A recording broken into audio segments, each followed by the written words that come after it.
We shall commence this module by studying the concept of institutional finance. Many economists such as Keynes, Schumpeter, Gerschenkron, Gurley and Shaw, Cameron, etc. have emphasized the role of finance for economic development. Schumpeter in 1934 observed that the role of finance in economic development is amply clear as there is emphasis on the significance of credit in every textbook. He observed that the structure of modern industry could not have been erected without finance.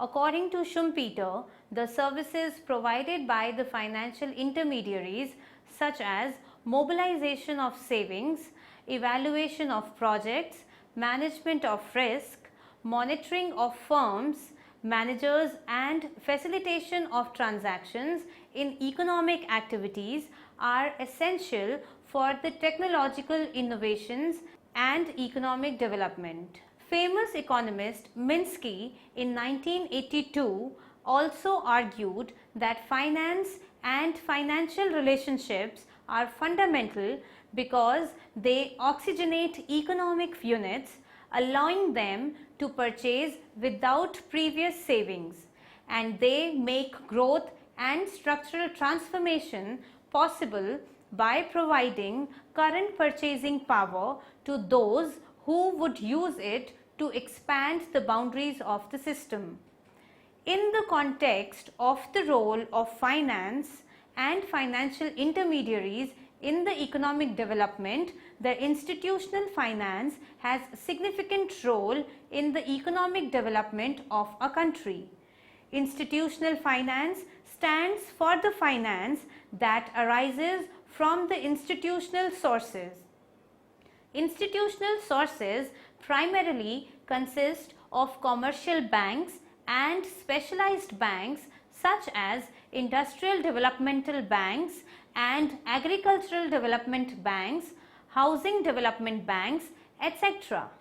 Institutional finance promotes the industrial development, agricultural development, housing development, rural development and infrastructural development, and these are considered as the source of economic development. After studying this module, you shall be able to understand the concept of institutional finances, rationale behind institutional finances, significance of institutional finance in India, past and present status of institutional finance in India, effect of financial liberalization on the institutional finance in India. Let us now understand the rationale for institutional finance. The rationale for institutional finance goes back to the time when some of the European countries such as Germany and Italy, etc., missed the industrial progress at the pace of England's industrialization. These countries were confronted with shortages of capital and entrepreneurship that plays a vital role in industrialization. In their effort to develop economically, these countries wanted to establish corporate enterprises, financial markets and other infrastructural components with railways, canals, etc., which played crucial roles in the economic transformation of these countries. To achieve that transformation, they felt the need for specialized financial institutions. Such financial institutions emerged on the European continent during the 19th century. The foremost old specialized financial institution was established in 1822 in Belgium, known as the Société Générale de Belgique. The specific objective of this financial institution was financing and promoting the development through the prosperity of agriculture, manufactures and commerce. Calder provided strong grounds to support industrialization to accelerate the economic growth in any country. The Calder's first law states that the faster the rate of growth of manufacturing in an economy, the faster will be the growth of its GDP.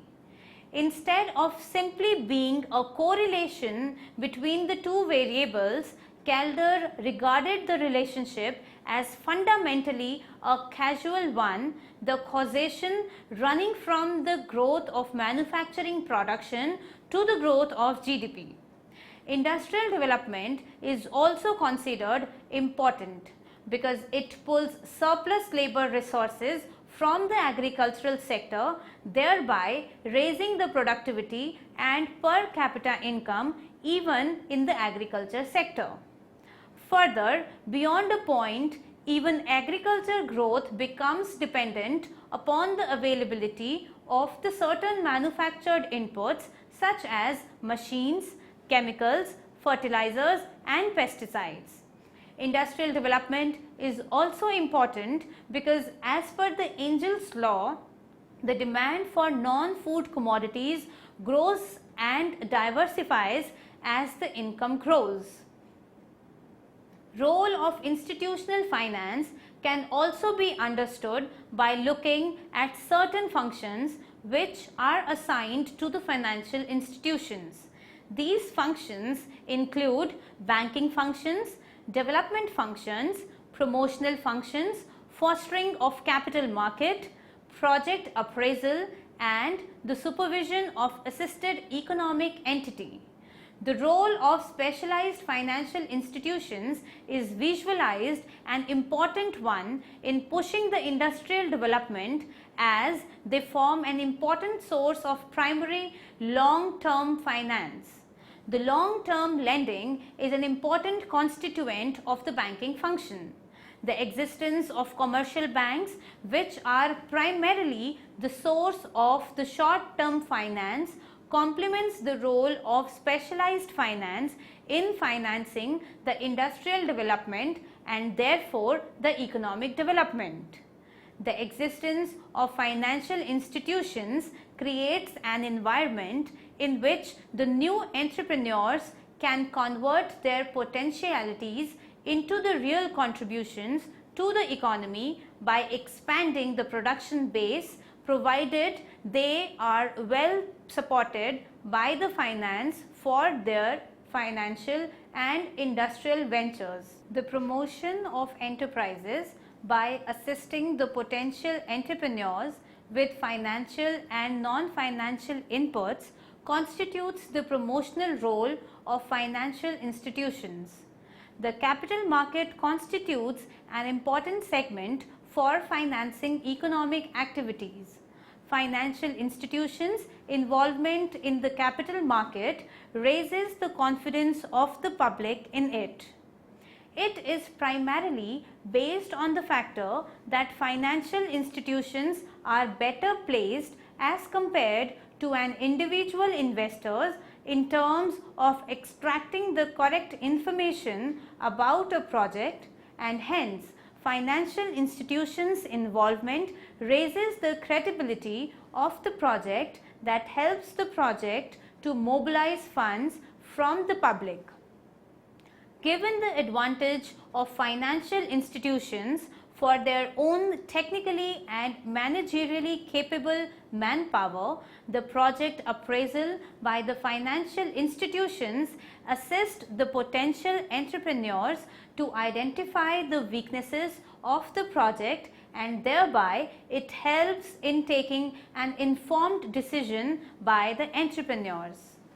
Post-dispersal supervision by the financial institutions helps the assisted enterprises to rectify in their operations if they succumb to certain problems.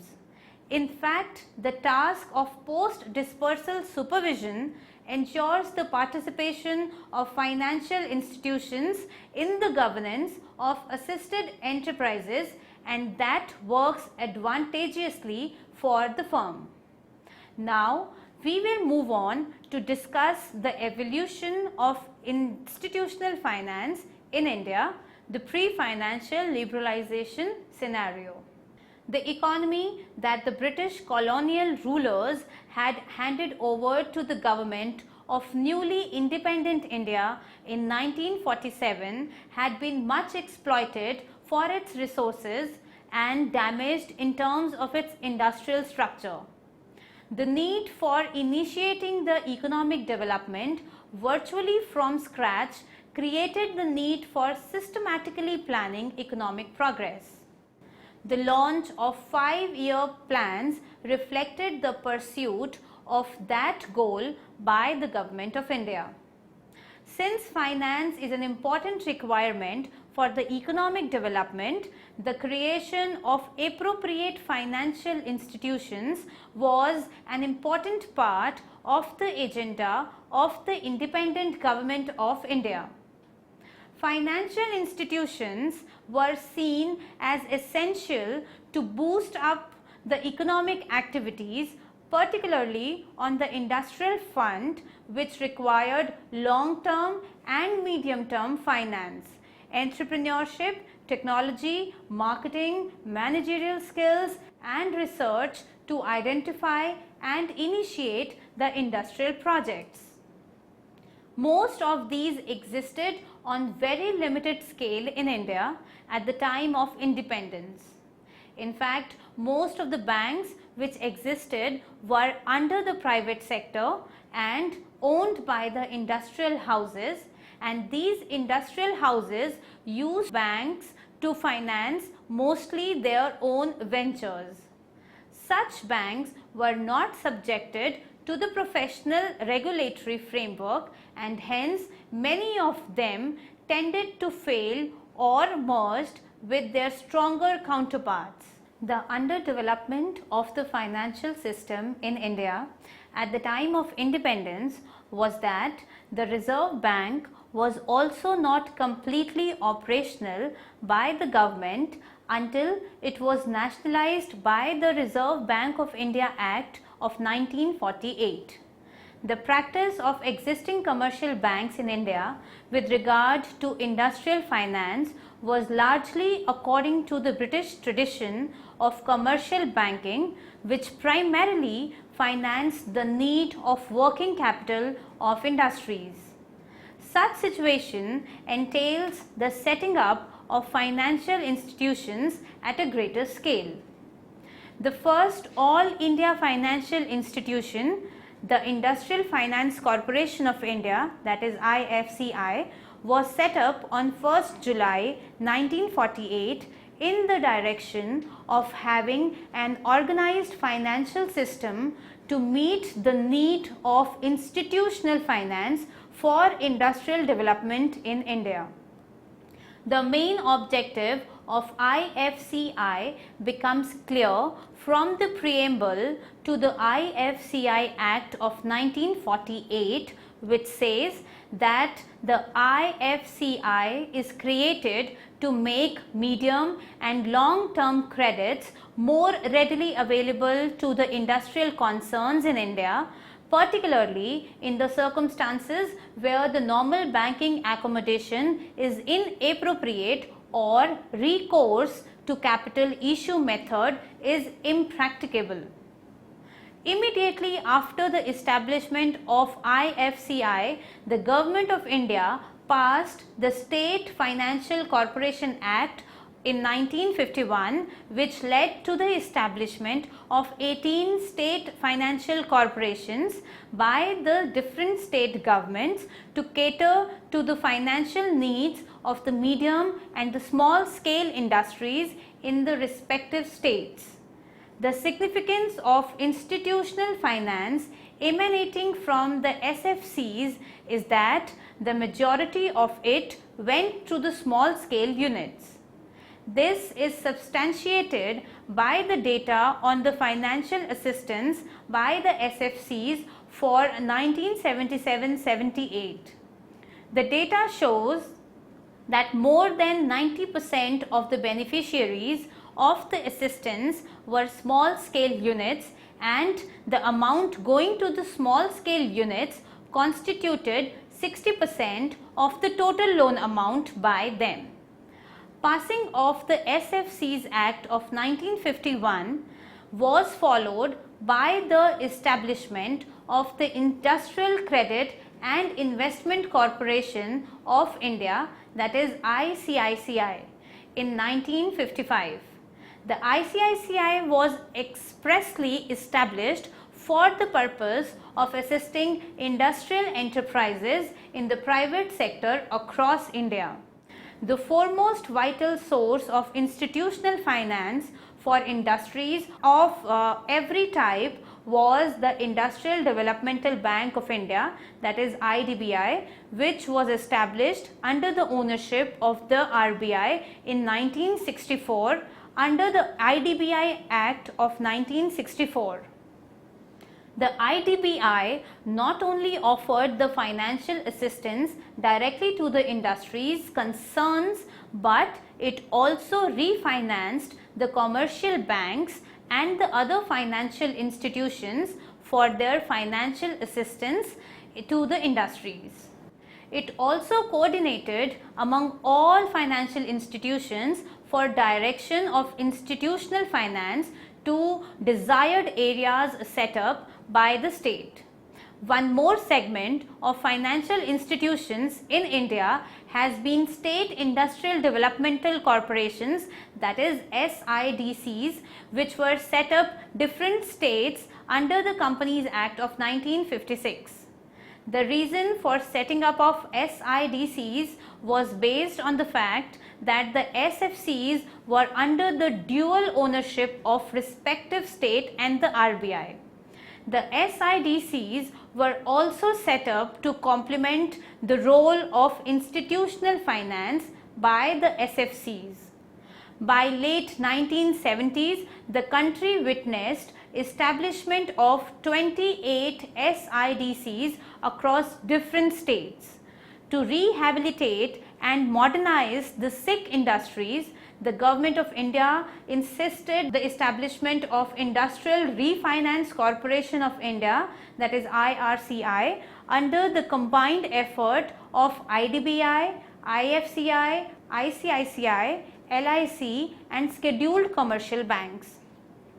The assistance of the IRCI has been made available to different segments of industries in the form of loans, direct subscription of equity of concerned industries, underwriting of equity and guarantees of issues by the companies. Finally, we witnessed the establishment of the Small Industrial Development Bank of India, that is SIDBI SIDBI, under the SIDBI Act of 1989 as the principal financial institution for the promotion, financing and development of industry in the small, tiny and cottage sectors and for coordinating the functions of the institutions engaged in the similar activities. It commenced its operations on April 2nd, 1990 by taking over the outstanding portfolio and activities of the IDBI pertaining to the small scale sector. There were some other financial institutions which were set up with specific objectives and became source of institutional finance. The expansion of the number of financial institutions also resulted in the quantitative growth of the financial assistance to different segments of industries. Annual average of financial assistance by all financial institutions AFIs increased from rupees 2.7 crores during the pre-plan period of 1948-51 to rupees 24.2 crores during the second plan from 1956-61. This annual average of financial assistance further increased to rupees 309.4 during the fourth plan from 1969 to 74. Major jump in the financial assistance by the AFIs was observed since late 1970s, indicating a major role of state in using the financial system for increasing the productive capacity in the economy.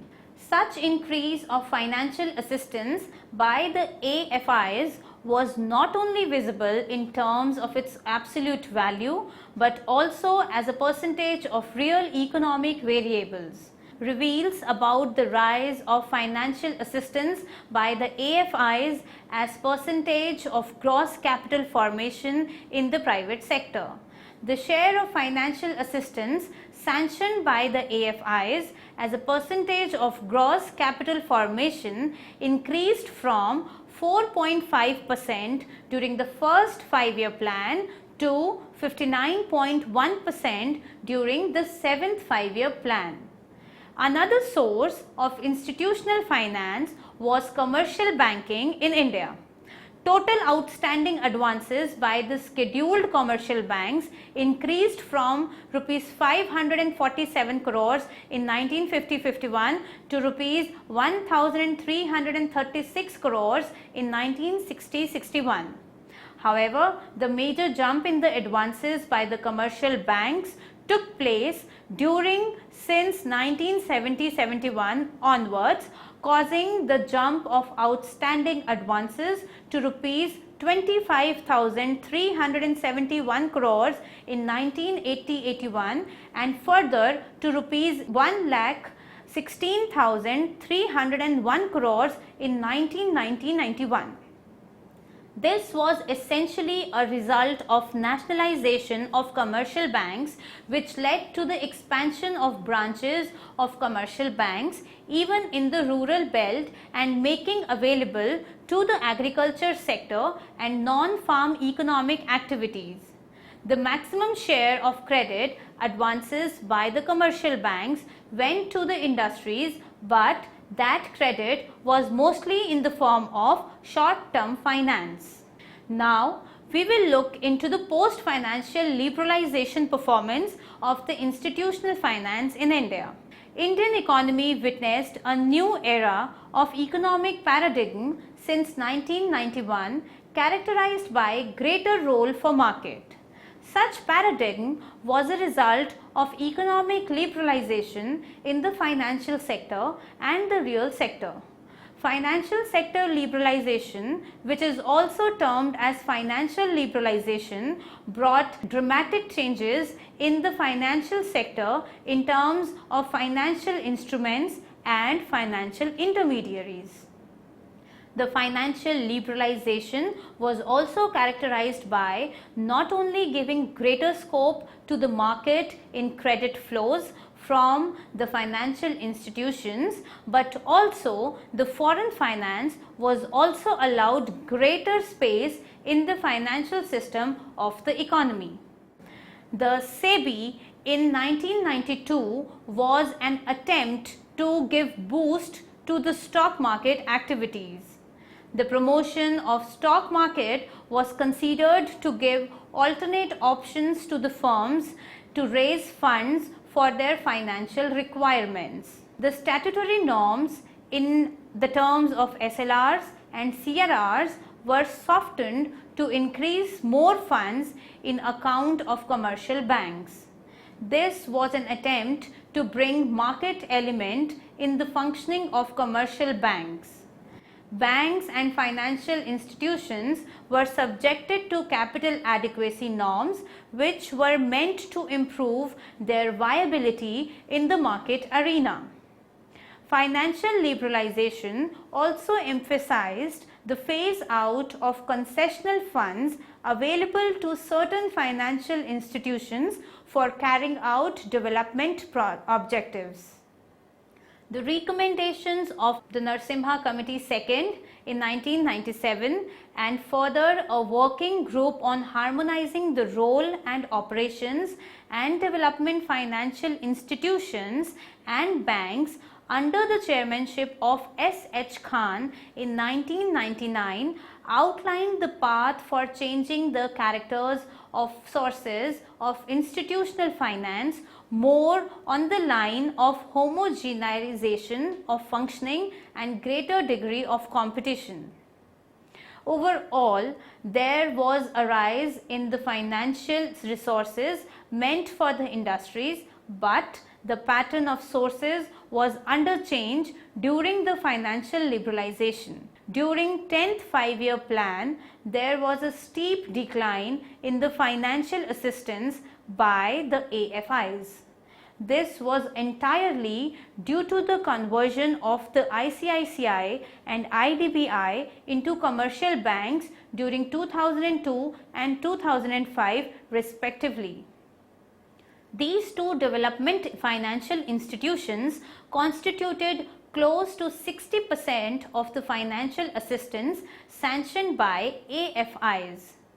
Due to the conversion of IDBI into commercial bank through a reverse merger of the IDBI with its own created IDBI bank in 2005, the financial backbone of SFCs and SIDCs was weakened, that led to the decline in the lending of SFCs and SIDCs as well. The major contribution to the assistance by AFIs during the 10th five-year plan and the 11th five-year plan came primarily from the LIC. In fact, in 2003 and 4, 54% of assistance sanctioned by the AFIs came from LIC. The rest amount came from SIDBI, GIC and other specialized financial institutions. However, there was a decline in the role of AFIs in the capital formation in the private sector, as the share of AFIs assistance was as a percentage of gross capital formation in the private corporate sector declined from 75% during 9th five-year plan to 8% during the 10th and in the 11th five-year plan. The post-financial liberalization period observed increasing role of commercial banks with respect to the financial resources to different segment of economy, including industries. The commercial banks lending has spurted up tremendously after 2003 and 4, highlighting the increasing space for commercial banks in institutional finance. In fact, the share of outstanding credit by the commercial banks as a percentage of India's GDP has also increased from 20.7% in 1955-56 to 29.6% in 2003 and 4, and then further to 50.6% in 2010 and 11. Such rise of commercial banks and fall of AFIs have resulted into changing source of finance for the industries. Share of AFIs in the total source of funds for industries came down from 5.6% in 2000-2001 to 1.4% in 2010-11. While on the other hand, the share of commercial banks increased from 0.9% in 2000-2001 to 4% in 2010-11. The rise of commercial banks as a source of institutional finance during the financial liberalization has also been accompanied by a rise of other sources of finance. These are the stock market and the external financial resources in the form of ADRs or GDRs and external commercial borrowings, that is ECBs. The commercial banks and the other sources of finance have created competitive pressure on the AFIs to change their pattern of lending, also lose their developmental characteristics. Growing role of stock market in industrial finance is evident from the fact that market capitalization and public issues both have increased during the post-financial liberalization period. Market capitalization increased from rupees 1,88,146 crores in 1992-93 to rupees 61,64,157 crores in 2009 and 10.